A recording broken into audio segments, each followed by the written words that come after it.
তো আপনারা যারা অবৈধ পথে ইটালিতে আসতে চাচ্ছেন, আপনারা কিভাবে আসবেন এবং আসা ঠিক কিনা, এবং কি কি সুবিধা পাবেন অবৈধ পথে আসলে এবং বৈধ পথে আসার কি কি অসুবিধা এবং সুবিধা নিয়ে আজকের ভিডিওটা আমরা সাজিয়েছি।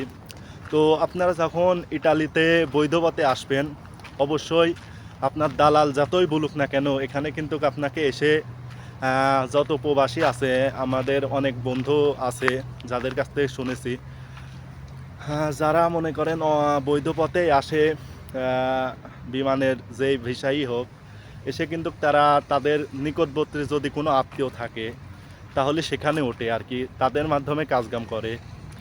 দেখুন, ইটালি এমন একটি দেশ যেখানে আপনি কাগজপত্র এবং কোনো মাধ্যম ছাড়া সহজে কাজ করতে পারবেন না, কারণ এখানে মূল যেইটা লাগে, এক নম্বর তো কাগজপত্র, দ্বিতীয় নম্বর ভাষা। আপনার ভাষা যদি না জানা থাকে, আপনি ইটালিতে এসে না খেয়ে মরবেন। ইটালিতে কিন্তু ইটালিয়ানরাও ভিক্ষি করে, আপনারা অন্যান্য ভিডিওতে দেখবেন আশা করি। ইটালিয়ানরাও ভিক্ষি করে, আর আপনাদের কি বলবো। আর এটা হলো এক নম্বর পয়েন্ট। আর মন করেন যদি আপনাদের কোনো আত্মীয় স্বজন থাকে, তাহলে তো এটি প্লাস পয়েন্ট, যার মাধ্যমে আপনারা খুব সহজেই কাজ খুঁজে পাবেন এবং তাদের মাধ্যমে আপনারা কাগজপাতিও খুব তাড়াতাড়ি পাবেন, এটাও প্লাস পয়েন্ট। তাছাড়া আপনি যদি দেখেছেন কয়েকদিন আগে একটি ভিডিওতে যে ইউরোপে একজন এসে ইটালির রোম শহর থেকে গলায় দড়ি দিয়েছে। কারণ কি, মানুষের স্বপ্ন যে ইউরোপে একটা মানুষের কিন্তু স্বপ্ন, সেখানে এসে যদি মানুষ গলায় দড়ি দেয় তাহলে মানুষ কম যাবে এটি বলেন। তাহলে মানুষ কি করা দরকার? কারণ এটা দেখেন, এটা অনেকেরই হয়, কারণ অনেকে আসার পরে ভাবে যে কি করব কি করব না, বুঝতে পারে না। কারণ ইউরোপে যদি কারোর আত্মীয় স্বজন না থাকে, তাহলে সে বুঝতে পারে না যে কি অবস্থা রে ভাই, খাবো কি, পরবো কি, ভাষা জানি না, কার কাছে খাবার চাবো। আপনি যদি খাবার চাতেও যান, রেস্টুরেন্টের বাইরে বসেও থাকেন, তা আপনার ভাষা জানা লাগবে। এইটি হলো মেন কথা। আপনারা যারা ইটালিতে আসতে চান, আপনাদের মেন হাতিয়ার হলো ভাষা। আপনারা ভাষা জানলে ইনশাল্লাহ সব জায়গায় চলতে পারবেন। কাগজ তো পাবেনই, ভাষার সাথে সাথে কাগজ আপনারা এখানে আসলে নিজেরাই বুঝতে পারবেন নিয়মটা। কিন্তু আপনারা যারা ইউরোপে আসতে চান, অবশ্যই যে দেশে আসতে চান ইউরোপের, অবশ্যই আপনারা যে যে দেশে আসতে চান সেই দেশের ভাষা আপনারা অবশ্যই ইউটিউবে পাবেন বা ফেসবুকের টিকটকের অবশ্যই শিখবেন একটু একটু করে। আর আমরা যেখানে আছি প্রচুর পরিমাণের বাতাস হচ্ছে ভাই রে ভাই, কী বলবো, যেমন গরম তেমনই বাতাস। এই বাতাসের মধ্যে নয়েজটা আপনারা অনেক নয়েজের দেখা পাবেন। তাও আপনাদের ভিডিওটা অনেক প্রয়োজন হবে, আপনাদের সাথে আমি ভিডিওটা বানাইছি, কারণ ইউরোপে থেকে আমার কোনো স্বার্থ নাই ভিডিও বানানোর। তাও যদি একটু ভাইরাল হওয়ার, একটু ফেমাস হয়ে গেলাম আর কি। আর যারা মনে করেন যে লিগাল পথে আসতে চান, যারা অনলিগাল পথে আসতে চান, লিবিয়া হয়ে, টিউনিস হয়ে, আরও বিভিন্ন গ্রিস হয়ে মানুষ কিন্তু অবৈধ পথে আসে, অনেক আসার চেষ্টা করে। এদিকে প্রচুর পরিমাণে রোদ, যার কারণে আমি আবার ফিরে যাচ্ছি সামার রাস্তায়। যারা অবৈধ পথে আসে আর কি, যদি আপনারা ভাগ্য ভালো থাকে, যদি আল্লাহ না করুক, যদি কোনো বিপদ আপদে না পড়েন, সুস্থভাবে পৌঁছান বা অসুস্থভাবে আদা মরা হয়ে যদি পৌঁছান, ইনশাল্লাহ আপনাদের কোনো সমস্যা হবে না। কারণ বর্তমানে আমি বলবো যে অনলিগালভাবে না আসার জন্য, কারণ কেউ যদি এসে পড়েন, তবে মানুষ কিন্তু অনলিগালভাবে এত পরিমাণের আসে তার বলার কথা না। কারণ অনেক সুযোগ সুবিধা পায় আর কি। যারা অনলিগালভাবে আসে তারা মনে করেন প্রচুর পরিমাণে সুযোগ সুবিধা পায় আর কি।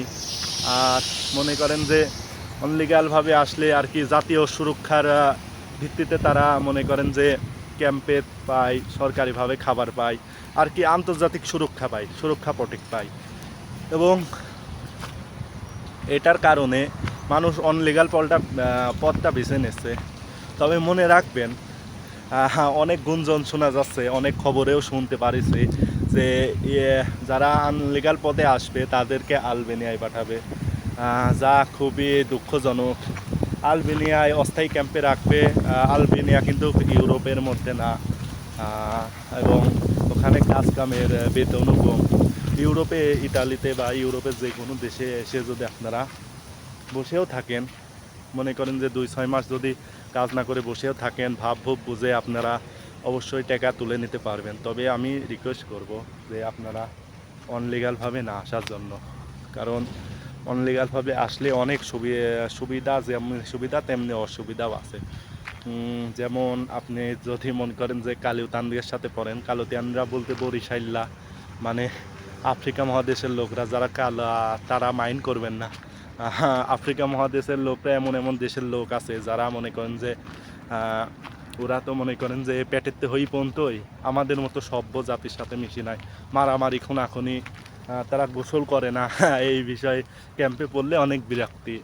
এই জন্য আগে ভাববেন এই সময় অনলিগালভাবে না আসার জন্য, কারণ এখন আপনি অনলিগালভাবে যদি লিবিয়া হয়ে আসতে চান বা যে দেশ হয়ে আসতে চান, দালালে অনেক টোপ দেবে আপনাকে অনলিগালভাবে আসার জন্য। যদি আপনি কোনো রকম টোপে পা দেন তাহলেই বিপদে পড়েছেন, কারণ অনলিগালভাবে আসার সময় যদি আপনি লিবিয়ায় বা যেই দেশেই হোক যদি দালালের মাধ্যমে যদি মাফিয়ার হাতে ধরা পড়ে যান, আপনার 30 থেকে 40 লাখ টাকা চলে যাবে এবং আপনার জীবনও রিস্কের ভিতরে, কারণ একটি সাগর পাড়ি দিয়ে আসতে হয়, কারণ যেই সাগরের কোনো কুল কিনারা থাকে না সেই সাগর পাড়ি দিয়ে আসতে হয়। তো আপনারা বুঝতেই পারছেন কতটা রিস্ক হয়ে আসতে হয়, জীবন বাজি ধরে আসতে হয়, এবং আসার পরে যদি আপনাদের আলবেনিয়ায় দ্বীপ এটা ইউরোপে না ঢোকে কেমনটা লাগবে। এই জন্য বলছি ভাইরা, আপনারা হয়তো সুবিধা পাবেন কিন্তু আপনারা জীবন রিস্ক হয়ে যাবে, অনেক বেশি রিস্ক। আপনারা বলবেন ভাই আপনি কি জানেন নাকি এসব খবর? হ্যাঁ ভাই, আমি ওই পথেরই যাত্রী, অনেক কষ্ট দেখেন। যাই হোক, আর এক ভিডিওতে বলবো, আপনারা কমেন্ট করবেন যে যে কীভাবে আসলে সুবিধা হয় বা অসুবিধা হয়।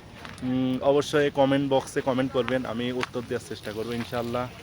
তো আমি একটি পার্কে রয়েছি, ভিডিও বানানোর নিয়ত ছিল না, তাও মনে করলাম ঘরে বসে আছি, ক্যাম্পে বসে রয়েছে, অবসর টাইম। আজ কিন্তু আমি সারাদিন কোনো খাওয়া দাওয়া করি নাই, কারণ আজকে খাবারে আসার পর থেকে মনে করেন যে এমন পরিমাণে সিরিয়াল, এই পেরা আপনারাও পোয়াবেন যারা ইটালিতে ক্যাম্পে থাকেন বা বাসা বাড়িতে থাকেন, যারা রান্না করে খান, তারা বুঝবেন কতটা ঝামেলা। তো যারা ইউরোপ দেশে আসতে চান, যে কোনো দেশে, ইউরোপের কান্ট্রির কোন দেশে আসলে ভালো হবে, কোন দেশের বেতন কেমন, কি কাজ করতে পারবেন আপনারা, কোন শহরে কি কাজ ভালো হবে, কোথায় যাবেন, অবশ্যই আপনারা কমেন্ট করতে পারেন। অবশ্যই ইনশাল্লাহ কমেন্টে রিপ্লাই দেওয়ার চেষ্টা করব। তো আজকের ভিডিওটা এই পর্যন্তই, ভালো থাকবেন, খোদা হাফেজ, আল্লাহ হাফেজ।